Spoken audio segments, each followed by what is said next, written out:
Balima Anyokma, très urgent. Bien jeudi 2 février 2023. Ne message téléma kanyasi président Assimima. Erebelu be mangankolon timuna président Assimi. Uka bagabaga kana ibla iki aknata yelema de iko kite taga bon mali kono ka taga erebelu reçoit dugu wɛrɛw la.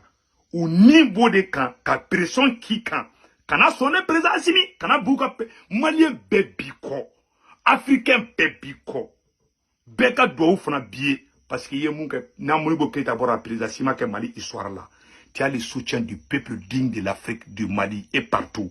Kana so erebelu ka ibaga i ka fo ki sona amba ketan ubo ko ilangini kana son oma. Uni farasi de bolo be nyogon bolo. Iya de agali takara kidali ani erebelu yo nyogonye muna oni mogo ma fo ko ka taka enquête ke. Iya de agali un terroriste recherché sur la planète. Okata kila donne erebelu ka nyogonye. Et puis Assimi ebe ka ngina woro kilinko. Ebe ka erebelu kele amena kui. Ebe ka terroriste fefe frappe a be erebelu ka mogodi. Munu menor la bila Atlantia be erebelu ka mogodi. Erebelu ye ni terroriste kelo ni utilisé 2012 la kana Malichi. Makati ou bebe fala ou bebe bala. Ima oni ya da galibe ka nyogonye. Ante ka famia. Et Francibe ko soi-disant ko oni mogodo ko kada enquête ke ko irisu be moko fakala. Muna iya da agalitara kidale muna mata enquête koka. Si ça be wulu ko be na ede enquête ou be ere de non fait parce que e ou ka plan be tien. Président Assimi Francis Bolo konal tara ko Mali bebi e Mali sankorota. Iye Mali mine bolo flala. Mali on te fisir wale de. Awa Mali on bi soutenir président Assimi. Idai ka sino ko ngomira la mode. Ame conseil mon di madron. Kana bi rebelu ka piège kono. Kana fo amena keta ou kini baga. Ibi jo face à face corps à corps. Ka ifi kana marfachi rebella. Il faut kana suma ou be langini ne la. Ou toye mun kadu o koke de toutes les façons ou tisanga armée là Dieu be fana nyaba la o de fona be ka kele o damine ou toye aye fembe ke ni erebelu ye nous te Mali fe o tile kele ma ke Mali fa wa o te na ke Mali fe ye erebe kele mun ke I ka jenantege la président Assimi o ye ministre ka mandat e renouvelé li nya fina depuis salongi kumanga ke mais autant bali tanti soutenir angeni bi ko maintenant me ki ko fana fanga il a dit fana di adama dente dafa ali ala kira conseiller kumbabulu président Assimi anti-labla, en fort changement anti-labla. Parce que des pentes dont un ministre ko kala nganta fait. Il nana izini mugan jo sankeli. Il nana sankeli kona il forage ke menan ko fenge. Il barabaw ke Mali kono ka izini baw créer ka Mali dugu ke me sigini ko libérer ka akolso ke me wolo do ke me sigini ko li o beka daele. Ma million kelen ko o be déplacer sigina kana unola ko noya beka kebi avion bitru sankeli Assimi e o beka ambise kelabla anti-labla koy ambe conseil de manandro ne fina conseil folo e muyi ala kama ministre labla afoko contrat kasira iku gain re do kata ni mu ke wala ante lafia parce que ministre beka abeka baraka français de deuxième mois mo ko jama ka bo ka fo kambe Assimi fait mo toyo u ka bo ka manifestation ke cliff line na bala kana semaine sorobli ango karaba ko ke Mali dugu bela no kera sizani rebelu mu kudu ro flanche ka shibon teke kono mbeka tien di fina de Mali on ka bo to be sran fin kele parce que to u de ben ko faw mo to ka manifestation ko gidi u ko shitoni wallahi il faut to be ke fambe kambe Assimi fait amuno kesisa parce que u ka la nyini fla de bubulu ka Mali kla ke genga bo fangala o ka la nyini fly awa amena mun fana fina anye fendo ye akera erreur do mam a autant bali kanta fina ika corriger le plus vite possible ima muso nya avion takataka ka bofo malla kana Mali to tien nation zina ko muso to ko fe aminata digo muna yake muna kerera ka avion ta kana Assimi mo be la gushi malla dongodo et quand mon chité réagit, mon be jigiga, mon be itoro tien ka kono fifi ma, figa irrigar de appliquer.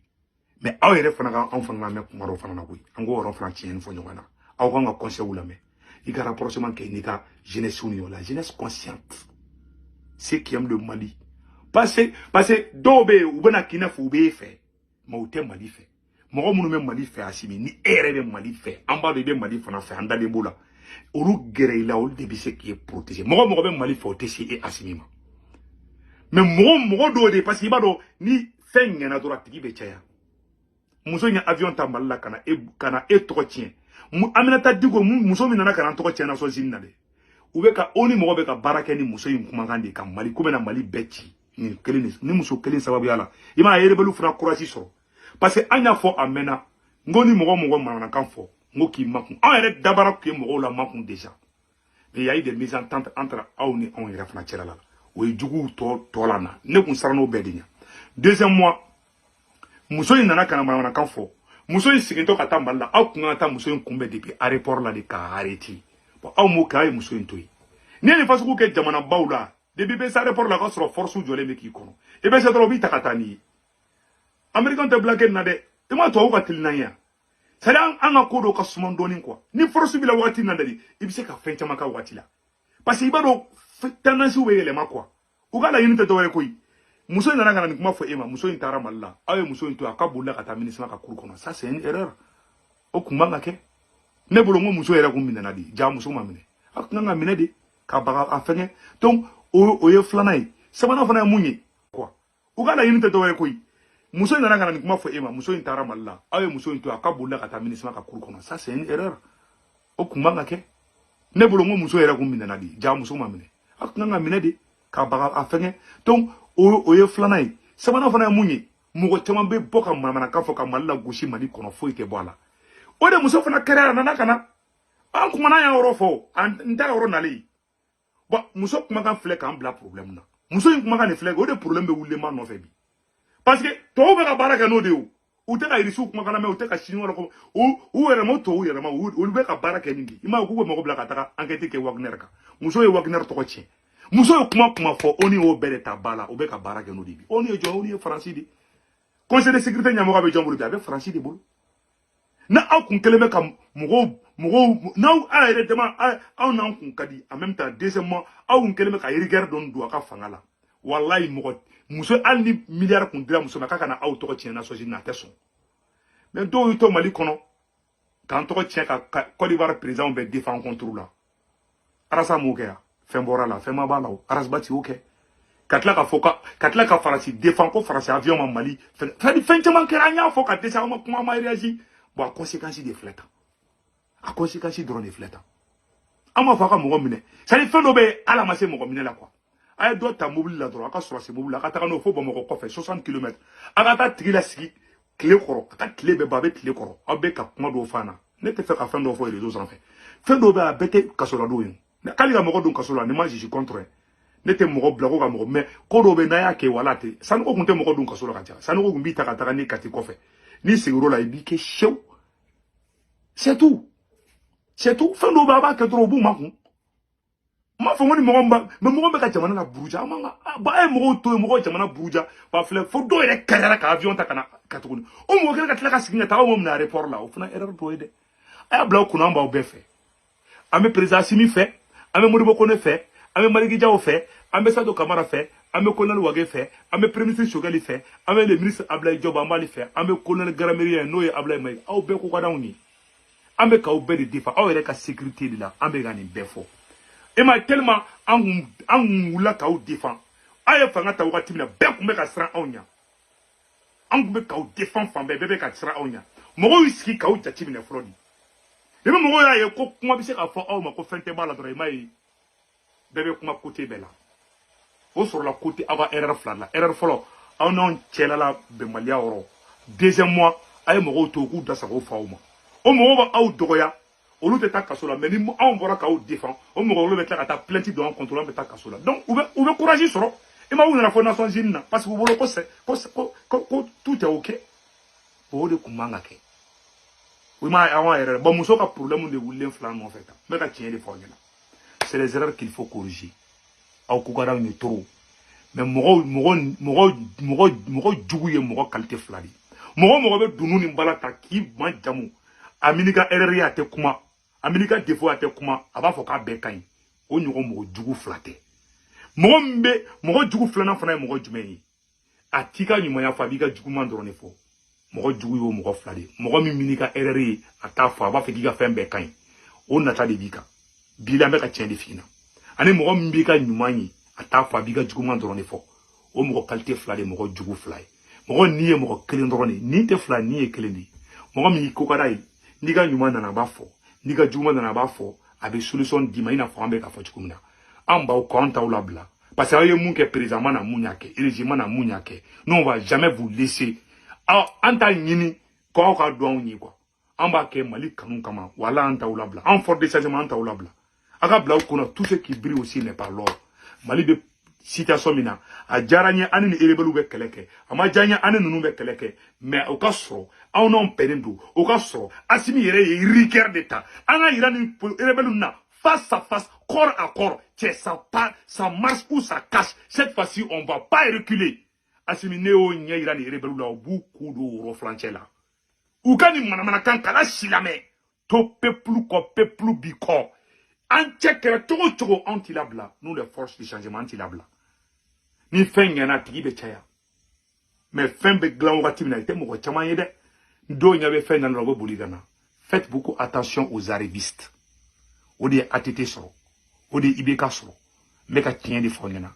Moko chama tara do IBK ka gouvernement na. Ambe M5 keleke wati na billahi o lere ko meka anto pushi. Mais te fe moko lebu mani nye quoi. Billahi talai. Moko mungo ka ti fe. E kla ko négocier kana. A keme manana ibita soro fla de bi fe to ti fe. O de IBK kera IBK ka defeti. A ere ka kere be moko be ka anto pushi. Ambe M5 na ba IBK. Hanna ngante ka dabla do banguli ka no ka kataka ka chorba ngata ka boyi. Parce que moi, je fais frotta là. Wallah, je me fana. Au Kougadani, on est de cœur avec vous. Antaoula bla. An ne kume vidéo ka contrôle là. Mais domina banda au kabina sauma. On est boraka au défa. Ne ma war delodo, ne ma sanu delodo, ne ake ala kamani faso kanu kama. Faut me voir de bali banana. Ko se ko tumara demi turuke. Nya ke di ka soubadou. J'ai été le premier ka foko banda o ya trahi. Pourtant ne kunta o fa wakati là. Mais on a au défense. On veut faire des macros. Adam a débi ni djougou quand il y a des sérieux problèmes. Mais il y a une ka boka au défense. Il y a une bande au ka ou janfa. Ne kunta ou fa wati là. Ne kumba au contrôle yeret là. Quand il y a des sérieux problèmes. Mais il y a une ka boka au défense. Il y a une bande au ka ou janfa. Ne kunta ou fa wati là. Ne kumba au contrôle yeret là. Pas parce que ne be fait ka bi. Ne kumba au contrôle là parce que ne kumba do ani bande au temps là-bas. Mais ne ba fait toujours au bla kuna. Ne ta ou la bla fana. Moi je serai toujours à côté de vous. Le peuple dit sera toujours à côté de vous. Mais elle n'y aura pas de condamnation. En bébé au code, mais même fana, avec toi fana kato peuple ko, aka barake avec des gens vraiment qui ont l'amour de la patrie. Ou de jamana sauvé. En bas au ko wala anta wala blafana. Awa ay recrutement massif ou damene. Kelen ambake, en son ambe kelenke, en maso ambe kelenke. Aka irigeru do, aka fanga tabulula, aka communication do, aka jeunesse consciente ou tche. Ima Iran libéré au Tchouadla. Ou ka guidi mbe Iran. Ani jeunesse kadi. Ni a toro fali kare kuna jeunesse ou bi bo fo gi faka. Poutine, ni détail risela ki joki be Poutine critiquer. An me fait ko système de ke mais aka ji système yanga kele be tien. Maka tien de fo. Aka ji système yanga elan be tien quoi. Bo de jira fenka. Ima erebelu be ka bo sa djugu be ka bo fambe. Bo erebelu be ka kuma kele mu fo de. Ayaro erebelu bora kuta o fe. Moro kelen fana fana akata so yara de yaro erebelu bora kuta au fe mais mben yoroni fo président asimika aklito ayra la erebelu ma bo kolute asimiri konu kasimite président ya awa politicien dobe ki la ben fana bena sigo kuma kelen deka no do asura jama ma bo ke ka légitimité ira dron pour toi vous profiter ou là ima to vous profiter aminata digo ina abora malla do kan manana kan foto yo kuma ka kelen do be kan kelen noyi erebelu fana ma bo sankute faire ou politicien wera ou fana bena bot les flan na hala tebe ou fana bena sigi ni kuma kele dika plan de tracer les be plan fla de besina ka asimi genga bo fangala au plan de be France bulu deuxième plan emu yetuguni ka Malik fana klaka erebelu ka azawadi erebelu ma angenta simila blambe asimi ko bien jeudi 2 février 2023 ka fo président asimi ngena amba ko bi amba ko chini mais plan bi contrôle la mena mufina et il y a la constitution ko problème mena damna e ba isamno pour politicien tama fana bi profito fait sans ka bo kubena manganchi damna ube bamako kalaya ou plein tracé de nogoyi bamako be ka kalaya kidali be ka kalaya bon ni tara kidali ba fo kibe ka tara civil fora ni ye gaji fie bamako ka ou mercenaire ou blaka qui s'est chouru fara donc c'est à vous de voir les choses angeni mbako mais ni en jamau de bora kayira kambe fait abuka plan B déjoué et ka légitimité be sorod là ton peuple il m'a les 14 bebora plan B déjoué là au boba kele nous a signé quand on a préparé tout ni moins d'une semaine aga wulanga barak ñu am bolu di ñoma il a fort de changement là. Il n'y a jeunesse ou cahier. Ma paix, wallah, et toi, vous tous soyez. Bila Bousrania. Il m'a Paul Kagame, a n'a jeunesse ou un kalikumabe. Mokote Sama. Une jeunesse qui n'a même pas besoin de garde-corps.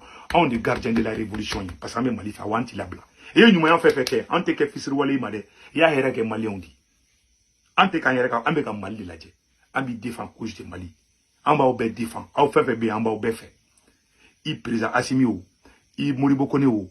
Il premier ministre Shogel ou. Il colonel Sadio Kamara ou. Il colonel Maliki Dia ou. Il colonel Wage ou. Il colonel Moribo Kone ou. Au bé, ani maréchal Assimi. Ani premier ministre Shogel, ani Ablaye Maïga. Et colonel Ablaye Maïga. Ani premier ministre, ani ministre des Affaires étrangères Ablaye Job. On va au bé fait. Ani Michel Keka ou Kalawa, en Taoula Bla. On va de là au fait fana. Aga rapprochement car on a jeunesse conscient tout tché. Ni fait y en a tigibé tchayale. Attention aux opportunistes de la dernière minute. Ambo fayena. Wallahi, ante kaoni mo fara. Aye mo kro kana dongo do kaou de me de kanaoni. Mais faites attention. Enquête morale ayake. John de be malife. Aye beka aye record la dje. Akuna kume choko jume biabe choko jume. Faites attention. Opportunité de bena ki façade d'atlegan gengringen ki ta ki ke ala kirai. Maintenant faire les mabe kodaï kan garange mamunda bagoluka ala kana otakui. Nous sommes de cœur avec vous. Vive la révolution malienne. Akambe.